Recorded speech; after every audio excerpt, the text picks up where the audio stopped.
வழக்கமாக தமிழ்நாடு அரசியலில் விஜய் அவர்களை வந்துட்டு அண்ணாமலை அவர்கள் ரொம்ப சாஃப்டாக டீல் பண்ணுவார். சகோதரர் திரு விஜய் அவர்கள்னு போவார்.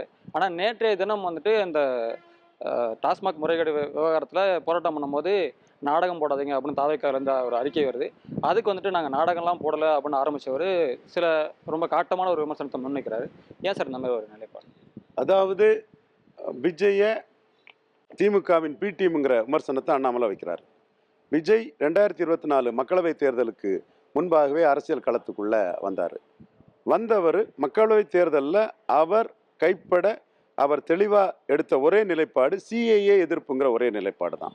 சிஏஏ எதிர்ப்புங்கிற நிலைப்பாடு தமிழ்நாட்டை பொறுத்தளவில் திமுக கழகத்தோட நிலைப்பாடு, அவங்க கூட்டணி கட்சிகளோட நிலைப்பாடு தான். குறிப்பாக உதயநிதி ஸ்டாலின் திமுக இளைஞரணி தலைவர் அவர் சிஏ எதிர்த்து போராடும் போது வயதானவர்கள்லாம் வீட்டில் இருக்கட்டு நாம் சிஏஏ எதிர்த்து போராடுவோம்னு சொன்னார். அப்போ கூட என்னோட கருத்தாக நான் சொன்னேன், உங்கள் தாத்தா முத்தமிழறிஞர் கலைஞர் வந்தாலும் சிஏஏ ஒன்றும் பண்ண முடியாது, சிஏஏ இங்கே வரும், ஆர்எஸ்எஸின் கொள்கை, மோடியின் கொள்கை, அமித்ஷாவின் கொள்கை இங்கே நிலை பெற்றே தீருங்கிற கருத்தை நம்ம சொன்னோம். ஆக நிலை பெற்ற ஒரு கொள்கை சிஏஏ எதிர்ப்பு பிசுபிசுத்து போச்சு. அப்படி பிசுபிசுத்து போன ஒன்றை மையமாக வச்சு அரசியல் களத்துக்கு வராமல் லெட்டர் பேட் கட்சியாட்டு 2024 கமலஹாசன் மாதிரி 39 கேண்டிடேட்டை போடாமல் இருந்த விஜய் கூறிய ஒரே அறிக்கை சிஏஏ எதிர்ப்புங்கிற அறிக்கை.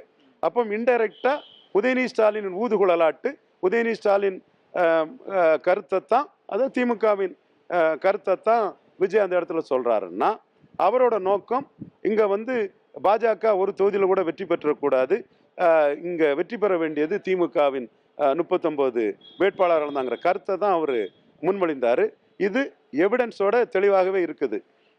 என்றாலும் விஜய்க்கூட நிலைப்பாட்டில் மாறுதல் வருங்கிறத அண்ணாமலை எதிர்பார்க்கும் போது திமுக எதிர்ப்பில் பாஜக சில நிலைப்பாடுகளை எதிர்த்து திமுக எதிர்ப்பில் எடப்பாடியை பின்னுக்கு தள்ளி நேற்றைய தினம் தெள்ள தெளிவாக எடப்பாடி சபாநாயகர் அப்பா அவர்கள் மீது கொண்டு வந்த நம்பிக்கையில்லா தீர்மானத்தை பற்றிய விஷயத்தை யாருமே கவலைப்படலை. அது நம்பிக்கையில்லா தீர்மானம் தோக்குங்கிறதோட முடிச்சுட்டு போயிட்டாங்க. அதில் பாஜக வரல, பாமக வரலங்கிறது தான் நியூஸு.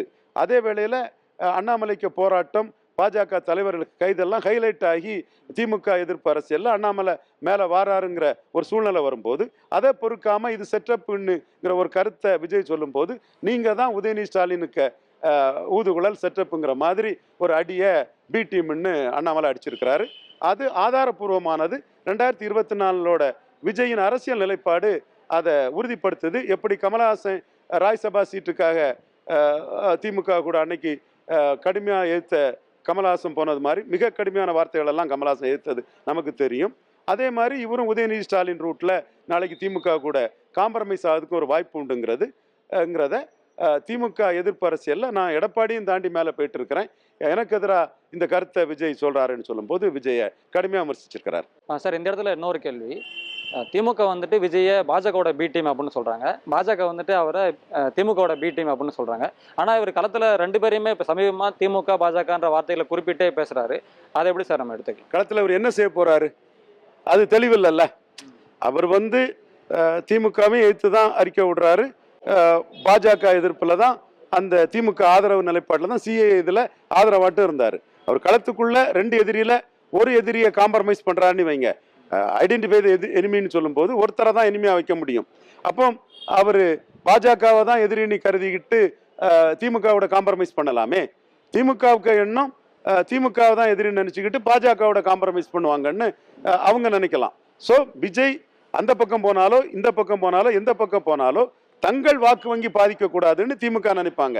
பாஜகவின் பி டீம்னு விஜய் சொல்வதன் மூலமா தங்களுக்குள்ள கிறிஸ்தவ முஸ்லீம் வாக்குல சேதாரம் வரக்கூடாதுங்கிறது திமுகவின் கணக்காக இருக்கும். யார் புதுசாக வந்தாலும் திமுக அந்த குற்றச்சாட்டை தான் சொல்லுவாங்க. தாராளமாக அந்த குற்றச்சாட்டு திமுகவின் குற்றச்சாட்டாட்டு ஒரு மலிவு விலை குற்றச்சாட்டாட்டு திமுக எல்லார் மேலேயும் அதை சொல்லத்தான் செய்கிறாங்க. அதே மாதிரி ஒரு குற்றச்சாட்டை பாஜக தரப்புலேருந்து இதுவரை யாரும் வச்சதில்லை.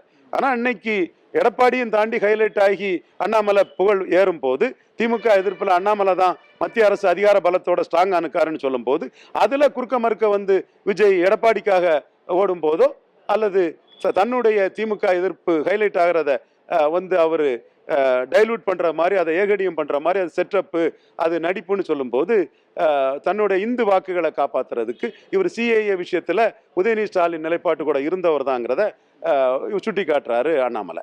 ஸோ தங்கள் வாக்கு வங்கியை காப்பாற்றிக்கிடணுங்கிறது தான் திமுகவின் நோக்கமும் பாஜகவின் நோக்கமும். ஸோ பி டீம் கான்செப்டே இந்த வாக்கு வங்கியை காப்பாற்றுங்கிற நோக்கத்தில் வர்றது தான்.